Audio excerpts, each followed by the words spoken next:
మీ ఇంట్లో మొదటి కోటీశ్వరుడు మీరే అవ్వాలనుకుంటున్నారా? ఈ ఫైనాన్షియల్ వెబినార్ లో ఇప్పుడే జాయిన్ అవ్వండి. హావియర్స్ India's largest digital media network Suman టీవీకి స్వాగతం. ప్రస్తుతం మనతో ఉన్నారు chartered wealth manager Rama Rajesh గారు. సో అందరికీ డబ్బు సంపాదించడం అనేది ఎంత బాగా తెలుసు, ఫైనాన్షియల్ ప్లానింగ్ కూడా మనకు అంత బాగా తెలుసు అని అనుకుంటాం. కాదు, అక్కడే పెద్ద మిస్టేక్ చేస్తారు. సో ఫైనాన్షియల్ ప్లానింగ్ గురించి మేము సిరీస్ చేస్తున్నాం. దాని గురించి మనతో మాట్లాడడానికి రమా రాజేష్ గారు ఉన్నారు. నమస్తే అండి. నమస్తే రాధా. సో రమా, నేను ఇందాక అన్నట్లు మనం సిరీస్ అయితే చేసేద్దాం. ఇందులో వచ్చేసి పార్ట్ 1, పార్ట్ 2, పార్ట్ 3, పార్ట్ 4 ఉంటాయి. ఏ పార్ట్ మీరు మిస్ అవ్వకండి. సో ఫైనాన్షియల్ ప్లానింగ్ అనేది చాలా ఇంపార్టెంట్ రమ్మ. ఎవరికి వాళ్ళు మేము తోపులం, మాకు అన్నీ తెలుసు అనుకుంటారు, కానీ ప్రతి దాంట్లో మిస్టేక్స్ చేస్తూనే ఉంటారు. తర్వాత బాధపడుతూ ఉంటారు. తర్వాత మీ దగ్గరకు వస్తారు. ఫస్ట్ రారు మీ దగ్గరికి. చేతులు అన్ని కాల్చుకున్న తర్వాత పట్టుకొని ఏం లాభం ఆకులు అన్నట్టు తర్వాత వస్తారు. సో అసలు ఫైనాన్షియల్ ప్లానింగ్ అంటే ఏంటి అనేది చెప్పే ముందు ఒకసారి మీ వెబినార్ క్లాసెస్ గురించి చెప్పి తర్వాత స్టార్ట్ చేయండి. మన వెబినార్ క్లాసెస్ కూడా ఫైనాన్షియల్ ప్లానింగ్ మీద ఉంటది.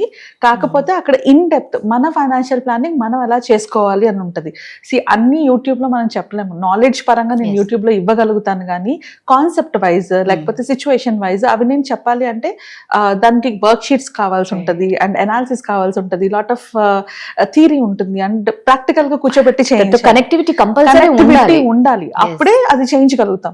సో ఇది ఈ సిరీస్ చేయడానికి కూడా ముఖ్య ఉద్దేశం ఏంటి అంటే, ఎవరికైతే వాళ్ళ ఫైనాన్షియల్ ప్లానింగ్ చేసుకుంటున్నా అంటే, నువ్వు అన్నా చూడు అందరికీ నాకు తెలుసు నేనే చేసుకుంటాను అనేసి, సో వాళ్ళకి క్లారిటీ రావడం గురించి ఈ సిరీస్ మనం చేస్తున్నాం. బట్ ఆల్రెడీ నాకు ఐడియా ఉంది, బట్ నాకు ఎక్కడికి వెళ్ళి నేర్చుకోవాలో తెలీదు, నేను ఏం చేయాలో తెలియదు అనుకున్న వాళ్ళకి మాత్రం మన webinar is the best way. ఎందుకంటే వెబినార్ లోని అతి తక్కువ అమౌంట్ లోని కంప్లీట్ డీటెయిల్డ్ అనాలిసిస్ మనం చెప్తాం అనమాట. వాళ్ళ ఫైనాన్షియల్ ప్లానింగ్ ఎలా చేసుకోవాలి, అసలు ఫైనాన్షియల్ ప్లానింగ్ లో ఉండే స్టెప్స్ ఏంటి, ఈచ్ స్టెప్ కి ఎక్కడ ఇన్వెస్ట్ చేసుకోవాలి, ఎక్కడ మనం డిపాజిట్ చేసుకోవాలి, ఎలాంటి ఇన్సూరెన్స్ తీసుకోవాలి, ఇన్ డీటెయిల్ గా మనం చెప్తాము. అంటే ఫైనాన్షియల్ ప్లానింగ్ అంటే అందరూ ఇన్వెస్ట్మెంట్ ప్లానింగ్ అనుకుంటారు, బట్ అది కాదు. Investment planning is a part of financial planning. అది 4th స్టెప్ ఫైనాన్షియల్ ప్లానింగ్ లో. దానికన్నా ముందు 3 స్టెప్స్ ఉంటాయి. So each and every step ని వాళ్ళు నేర్చుకుంటారు ఇన్ డీటెయిల్ గా. దాంతో పాటు ఇన్వెస్ట్మెంట్ ప్లానింగ్ మీద ఇన్ డెప్త్ క్లాస్ ఉంటుంది.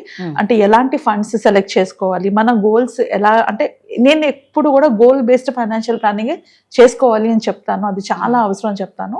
ఆ గోల్ బేస్డ్ ఫైనాన్షియల్ ప్లానింగ్ ఎవరికి వాళ్ళు ఎలా చేసుకోవాలి, అండ్ అందులో వాళ్ళకున్న గోల్స్ బట్టి, ఇప్పుడు నాకు గోల్స్ వేరే ఉంటాయి, నీకు గోల్స్ వేరే ఉంటాయి. నాకు 2 ఏళ్ళ అవసరం ఉండొచ్చు, నీకు 5 ఏళ్ళ అవసరం ఉండొచ్చు. సో ఈ 2 years నాకు అవసరం ఉన్నప్పుడు నేను ఎలాంటి ఫండ్స్ పెట్టుకోవాలి, 5 years లో ఉన్నప్పుడు ఎలాంటి ఫండ్స్ పెట్టుకోవాలి, 15 years ఎలాంటి ఫండ్స్ పెట్టుకోవాలి, ఆ ఫండ్స్ సెలెక్షన్ ఎలా చేసుకోవాలి, అన్నీ కూడా మనం డీటెయిల్గా అందులో చెప్తాము. సో ప్రతి ఒక్కరికి ఇది అవసరం. ఎందుకంటే మన స్కూల్స్లో కానీ, కాలేజెస్లో కానీ, మన లైఫ్లో కానీ ఎక్కడ కూడా ఫైనాన్షియల్ ప్లానింగ్ అన్నది నేర్పించారు. కాబట్టి ప్రతి ఒక్కరు, అంటే డబ్బు సంపాదిస్తున్న ప్రతి ఒక్కరు, లేకపోతే ఒక ఫ్యామిలీలో ఉన్న ప్రతి లేడీకి కూడా ఇది అవసరమే. ఎందుకంటే మనీ మేనేజ్మెంట్ ఆడవాళ్ళు చేసినప్పుడు ఇంపాక్ట్ బాగుంటుంది. ఇప్పుడు హస్బెండ్సే బయటకు వెళ్ళి జాబ్ చేసి డబ్బులు తీసుకుని వచ్చి మళ్ళీ వాళ్ళే ఫైనాన్షియల్ ప్లానింగ్ చేయడం అంత టైం వాళ్ళకు ఉండదు. సో ఆ మేనేజ్మెంట్ నేర్చుకోవడానికి ప్రతి ఒక్కరు అర్హులే, చిన్నవాళ్ళు లేదు, పెద్ద లేదు, ప్రతి ఒక్కరు అర్హులే. సో ఎవరికైతే ఫైనాన్షియల్ ప్లానింగ్ గురించి అవగాహన కావాలనుకుంటున్నారో, మీరు పెడుతున్న ఇన్వెస్ట్మెంట్స్ రైటా కాదని మీకు తెలుసుకోవాలనుకుంటున్నారు, కరెక్ట్ ఇన్వెస్ట్మెంట్స్ ఎలా పెట్టుకోవాలి, కరెక్ట్ ఇన్సూరెన్స్ ఎలా చూస్ చేసుకోవాలనుకుంటున్నారు, ఖచ్చితంగా అందరూ ఈ వెబినార్లో జాయిన్ అవ్వండి. ఈ వెబినార్ 12th నుంచి 14th వరకు ఉంటుంది. సో మనకి ఈవినింగ్ టైమ్స్లోనే క్లాసెస్ ఉంటాయి కాబట్టి ఈ కింద స్క్రోల్ అవుతున్న నెంబర్కి కాల్ చేసి జాయిన్ అయితే మనం ఇన్ డీటెయిల్గా క్లాసెస్లో మాట్లాడుకుందాం.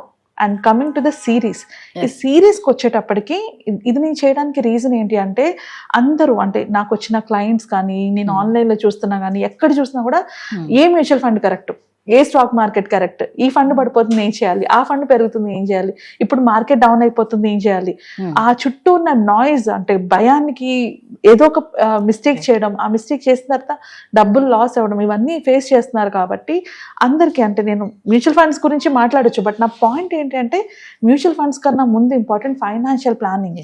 ఇది కరెక్ట్గా తెలిస్తే నువ్వు ఇప్పుడు పెట్టిన మ్యూచువల్ ఫండ్ ఫ్యూచర్లో మనకి రిటర్న్స్ వచ్చే టైంకి దాన్ని మనం తీసుకునే స్టేజ్లో ఉంటాం. సో అందుకని ఈ సిరీస్ చేయాలనుకోవడం. ఈ సిరీస్లోని ఫైనాన్షియల్ ప్లానింగ్ గురించి నేను చాలా సెషన్స్లోని, చాలా వీడియోస్లో చెప్పాను. బట్ ఫస్ట్ పార్ట్లో మనం ఏం చెప్పుకుంటామంటే, ఎలాంటి మిస్టేక్స్ చెయ్యకూడదు అని సినారియో బేసిస్ తీసుకుందాం. ఒక్కొక్కరు తీసుకున్న సినారియోస్ అంటే నా క్లయింట్సే నాకు పెద్ద టీచర్స్ అన్నమాట. వాళ్ళు ఫేస్ చేసిన ప్రతి ప్రాబ్లం కూడా 10 మందికి ఉపయోగపడుతుంది. ఎందుకంటే అలాంటి ప్రాబ్లం నేను ఎవరితో మాట్లాడినా కూడా ఇది నాకు కూడా ఉందండి, ఇది నేను కూడా చేశానండి అని కనెక్ట్ అయిన వాళ్ళు చాలా మంది ఉన్నారు. సో మన మిస్టేక్స్ నుంచి కాకుండా అవతల వాళ్ళ మిస్టేక్స్ నుంచి కూడా నేర్చుకున్నప్పుడే ఫాస్ట్గా ఏదైనా నేర్చుకోగలుగుతాం. సో అందుకు ఒక 3 క్లయింట్స్ స్టోరీస్ చెప్తూ వాళ్ళు చేసిన మిస్టేక్స్ చెప్తూ అలాంటి మిస్టేక్స్ మీరు చేయకుండా ఉండాలి అని చెప్తూ నెక్స్ట్ పార్ట్లోనే మనం మిగిలిన కాన్సెప్ట్స్ నేర్చుకుంటాం. ఇంతవరకు ఫైనాన్షియల్ ప్లానింగ్లో ఎవ్వరు చెప్పని కాన్సెప్ట్స్ అన్ని నేను ఈ సిరీస్లో చెప్తున్నాను. సో ఈ సిరీస్ని అస్సలు మిస్ కావద్దు. ఓకే, సో ఈ పార్ట్ 1కి వచ్చేటప్పటికి ఎలాంటి మిస్టేక్స్ చెయ్యకూడదు అన్న పార్ట్లోని ఫస్ట్ థింగ్ ఏంటంటే ఒక క్లయింట్ గురించి నేను మాట్లాడతాను. ఆ క్లయింట్ చేసిన మిస్టేక్ లాస్ట్లో మనం డిస్కస్ చేసుకుందాం. సో ఆయన నా దగ్గరికి రీసెంట్గా వచ్చారనమాట. వచ్చినప్పుడు ఆయన ఏమన్నారంటే తను ఆల్రెడీ 15 సంవత్సరాల నుంచి ఇన్వెస్ట్ చేస్తున్నారు. ఎందులో ఇన్వెస్ట్ చేస్తున్నారు? మ్యూచువల్ ఫండ్స్లోనే ఇన్వెస్ట్ చేస్తున్నారు. ఎందుకు? ఇప్పుడు వాళ్ళ అమ్మాయి ఎడ్యుకేషన్ కోసం ఇన్వెస్ట్ చేస్తున్నారు. సో బేసికలీ ఆయన క్యాలిక్యులేషన్ చేసుకున్నారు. వాళ్ళ ఫ్యామిలీలో అందరూ సిఏస్ ఫైనాన్స్ వాళ్ళు ఎక్కువ ఉన్నారు కాబట్టి ఎంత అమౌంట్ కావాలని క్లారిక్యులేషన్ ప్రాపర్గా ఉంది, ఎక్కడ ఇన్వెస్ట్ చేయాలన్న ఐడియా ఉంది.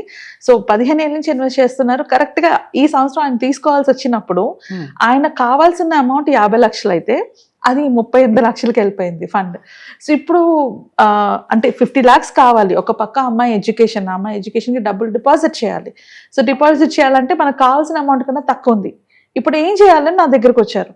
సో ఈ కేసులో అతను చేసిన మిస్టేక్ ఏంటి అంటే ఇన్వెస్ట్మెంట్ ప్లానింగ్ బాగా చేసుకున్నారు, ఎగ్జిట్ ప్లానింగ్ లేదు ఆయనకి. మనం ఎప్పుడైనా మార్కెట్ రిలేటెడ్ ఫండ్స్లో ఇన్వెస్ట్ చేసినా లేకపోతే రిస్క్ ఉన్న ఫండ్స్లో ఇన్వెస్ట్ చేసినా ఇన్వెస్ట్మెంట్ ప్లానింగ్ కన్నా చాలా ఇంపార్టెంట్ ఏంటంటే ఎగ్జిట్ ప్లానింగ్. ఆ ఇన్వెస్ట్మెంట్ నుంచి నేను ఎగ్జిట్ ఎలా అయితే నాకు కావాలనుకున్న కార్పస్ని నేను క్రియేట్ చేసుకోగలను అన్నది.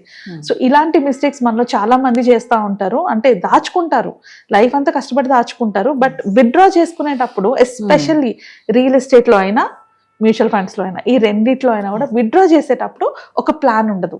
ఈ ప్లాన్ లేకపోవడం వల్ల చాలా సఫర్ అవుతారు ఫ్యూచర్. కరెక్ట్గా ఇప్పుడు ఆయన కేసులో ఇప్పుడు మళ్ళీ ఆయన లోన్కే వెళ్ళాల్సి వచ్చింది. ఎందుకంటే 50 లక్షలు కట్టాలి, 38 లక్షలే ఉంది. సో మళ్ళీ లోన్కే వెళ్ళాల్సి వచ్చింది అతనికి. సో ఇలాంటి సిచ్యువేషన్స్ని అవాయిడ్ చేయాలి అంటే కంపల్సరీగా మనం ఇన్వెస్ట్మెంట్ ప్లానింగ్ చేసుకుంటున్నప్పుడే మనం ఎగ్జిట్ ప్లానింగ్ కూడా చేసుకోవాలి. ఎగ్జిట్ ప్లానింగ్ గురించి మనం పార్ట్ 2లో డీటెయిల్గా మాట్లాడుకున్నాం కాబట్టి పార్ట్ 2 కంపల్సరీగా చూడండి. సో ఇది ఫస్ట్ మిస్టేక్. మనం ఇన్వెస్ట్మెంట్ ప్లానింగ్ చేసుకునేటప్పుడు చేయాల్సింది ఏంటి? ఎగ్జిట్ ప్లానింగ్ కూడా చేయాలి. సెకండ్ మిస్టేక్ వచ్చేటప్పటికి ఏంటంటే ఇన్వెస్ట్మెంట్ చేసుకుంటారు but not in the right product. అంటే ఏంటి? ఇప్పుడు one of the client same అంటే ఇది డిఫరెంట్ క్లయింట్. నా కెరియర్ బిగినింగ్ లో వచ్చిన ఒక క్లయింట్ అనమాట. వెరీ ఇంపార్టెంట్ లెసన్ నేను వాళ్ళ దగ్గర నుంచి నేర్చుకున్నాను. ఇద్దరు హస్బెండ్ అండ్ వైఫ్, ఇద్దరు హార్డ్ వర్కింగ్, ఇద్దరు కూడా పిల్లలు పుట్టిన దగ్గర నుంచి వాళ్ళిద్దరి కోసం దాయడం మొదలు పెట్టారు. ఇద్దరు ఆడపిల్లలే. సో ప్రతి సంవత్సరం కూడా వాళ్ళు వీళ్ళ ఎడ్యుకేషన్ కోసం, వీళ్ళ మ్యారేజ్ కోసం ప్రతి దానికి వాళ్ళు దాచుకున్నారు. తీరా ఆ సిచ్యువేషన్ వచ్చేసేటప్పటికి అంటే వాళ్ళు నా దగ్గరికి వచ్చేటప్పటికి వాళ్ళిద్దరు పిల్లలు కాలేజ్ అయిపోయింది అండ్ మ్యారేజ్ కోసం ఒకరు, హయ్యర్ ఎడ్యుకేషన్ కోసం ఒకరు ప్లాన్ చేసుకుంటున్నారు. ఈ పాయింట్లో వీళ్ళు దాచుకున్న డబ్బులు, వాళ్ళ జీవితాంతం కష్టపడి దాచుకున్న డబ్బులు ఒక అమ్మాయి అయితే మ్యారేజ్కో లేదా ఇంకొక అమ్మాయి ఎడ్యుకేషన్కో అయిపోయేలా ఉంది, కానీ రెండింటికి సరిపడేలా లేదు, సరిపోలేదు. వాళ్ళు చేసిన మిస్టేక్ ఏంటి అంటే వాళ్ళు ఆ టైం అంతా కూడా డిఫరెంట్ ఇన్వెస్ట్మెంట్ అంటే పాలసీస్లో పెట్టేశారనమాట. ఎల్ఐసి పాలసీలన్నీ, బ్యాంక్ పాలసీలన్నీ, ఇట్లాంటి పాలసీలో ఇన్వెస్ట్ చేసుకున్నారు. అండ్ ఎన్ని సంవత్సరాలు పెట్టుకున్నారు? మోర్ దాన్ 15 సంవత్సరాల పాటు ఇన్వెస్ట్ చేస్తూ వాళ్ళు ఇన్వెస్ట్ చేస్తున్న అంటే 15 సంవత్సరాలు నువ్వు ఇన్వెస్ట్ చేసినప్పుడు నువ్వు ఫిక్స్డ్ డిపాజిట్లో కానీ, ఎల్ఐసి పాలసీలో కానీ, లేకపోతే ఇలాంటి బ్యాంక్లో చెప్పే యూలిప్ పాలసీలో కానీ పెట్టుకుంటే ఏమవుతుందంటే మనకి ఎండింగ్కి వచ్చేటప్పటికి కావాల్సినంత అమౌంట్ ఉండదు. సో ఇప్పుడు వాళ్ళు అన్ని సంవత్సరాల తర్వాత వాళ్ళ అవసరానికి వచ్చి చూసుకున్నప్పటికీ ఏం జరిగింది? ఏ అవసరానికి అది సరిపోలేదు.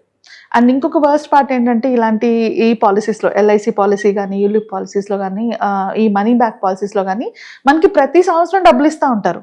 సో అది ఆ సంవత్సరం అవసరాలకి సరిపోదు, ఎట్ ది ఎండ్ మనకి ఏదైతే గోల్ కోసం దాచుకున్నామో ఆ టైంకి సరిపోదు. సో ఈ పాలసీస్ కొన్ని స్పెసిఫిక్ పీపుల్ తీసుకోవాలి. ప్రతి ఒక్కరికి ఎల్ఐసి పాలసీస్ కానీ మనీ బ్యాక్ పాలసీస్ కానీ అవసరం ఉండదు.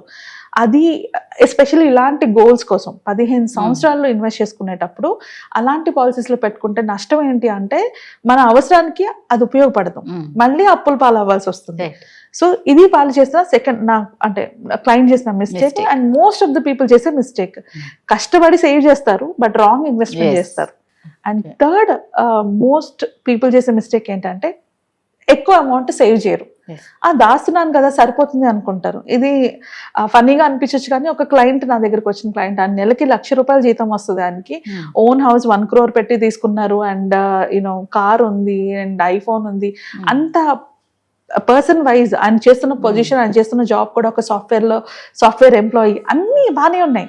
బట్ ఆయన లైఫ్ లో ఏంటంటే ఆయన దాచుకున్న అమౌంట్ కేవలం 5,000 ఎస్ఐపి, 5,000 ఎస్ఐపి దాచుకుంటూ అతను నా దగ్గర అన్నది ఎస్ఐపి దాచుకుంటే కోట్లు వచ్చేస్తాయి కదా మనకి, సో నా పిల్లల అవసరాలు తీరిపోతుంది అనేసి. ఎస్ఐపి దాచుకుంటే కోట్లు వస్తాయి కానీ ఎంత దాస్తే కోటి వస్తుంది? నేను 500 దాస్తే కోటి రాదు కదా, వస్తుంది అప్పుడు కూడా. అది మీరు ఒక 60 ఏళ్ళు 70 ఏళ్ళు ఆగాల్సి ఉంటుంది, టైం పీరియడ్ ఇవ్వాల్సి ఉంటుంది. సో మనకి టైం పీరియడ్ తక్కువ ఉండేటప్పుడు ఇన్వెస్ట్మెంట్ ఎక్కువ ఉండాలి.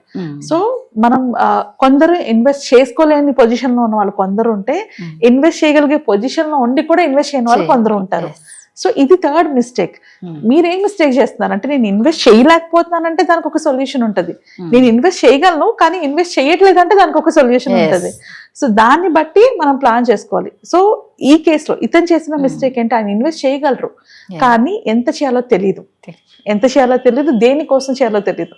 ఆయన ఏం గోల్ పెట్టుకోలేదు. ఒక ఎస్ఐపి దాచుకుంటున్నారు, 40 ఏళ్ళకి వస్తే ₹1,00,000 వస్తే వచ్చింది, 50 ఏళ్ళకి వస్తే వచ్చింది అంతే అనుకుంటున్నారు. కానీ ఆయనకి 2 పిల్లలు ఉన్నారు, ఆ పిల్లలు ఇద్దరికి ఎడ్యుకేషన్ కి దాచుకున్నారంటే ఇల్లు ఉంది కదా అని. బట్ నువ్వు ఉంటున్న ఇల్లు నీకు అది ఎప్పుడు అమ్మేసి నువ్వు వాళ్ళకి చూడలేవు కదా, నీకు సపరేట్ గా ఏమీ ఇవి లేవు. సో ఇలాంటి సిల్లీ మిస్టేక్స్ అన్నమాట. అంటే వాళ్ళు ఏమనుకుంటారు, ల్యాండ్ ఉంది, ఇల్లు ఉంది, ఆర్ ఒక 5,000 ఎస్ఐపి వెళ్తుంది సరిపోతుంది అనుకుంటారు. బట్ ఇది ఏ గోల్ కి అంటే ఆ టైం వచ్చేటప్పటికి ఆ గోల్ కి అది సరిపోదు. ఇది తెలియకపోవడం వల్ల తక్కువ ఇన్వెస్ట్ చేసుకుంటున్నారు. సో ఎప్పుడైతే ఆయనకి ఇంత అమౌంట్ అవసరం ఉంటది అని నేను క్యాలిక్యులేట్ చేసి చూపించానో అప్పుడు ఆయనకు అర్థమైంది, ఓకే నేను దాస్తున్న అమౌంట్ సరిపోదు అన్నది. సో ఇలా ఈ 3 మిస్టేక్స్ చాలా రిపీటెడ్ గా జనాలు చేస్తూ ఉంటారు, ఎస్పెషల్లీ ఫైనాన్షియల్ ప్లానింగ్ వచ్చేటప్పటికి. అంటే ఇవి మిగతా నేను చాలా వీడియోస్ లో మిస్టేక్స్ గురించి మాట్లాడాను, వాటిలో డిస్కస్ చేయని మోస్ట్ ఇంపార్టెంట్ 3 పాయింట్స్ ఇవి.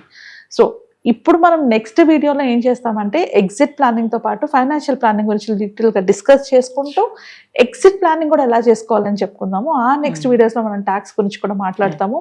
సో ఈ సిరీస్ ని కంపల్సరీగా ఫాలో అవ్వండి అందరూ. సో ఏ మాత్రం వెబినార్ క్లాసెస్ లో ఇంట్రెస్ట్ ఉన్నా కింద స్క్రోల్ అవుతున్న నెంబర్ కి కాంటాక్ట్ అవ్వండి. Thank you Rama. Thank you.